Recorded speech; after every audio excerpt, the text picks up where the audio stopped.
रिसाउन खा के भयो के गरेँ मैले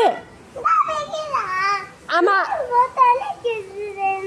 फोटो खिचिदिन्छु त आमाको फर्स्ट सिङ्गल अनि तिम्रो र आमाको आऊ न माया अनि आमा त भोलि जानुहुन्छ आयो कहाँ आमासँग आमा घर जाने म त जान्न नि फेरि हुन्छ के भन्छ यो केटी भोलि पर्छ दसैँमा जाने नि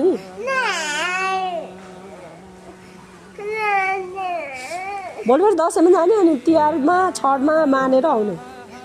अहिले त गर्मी छ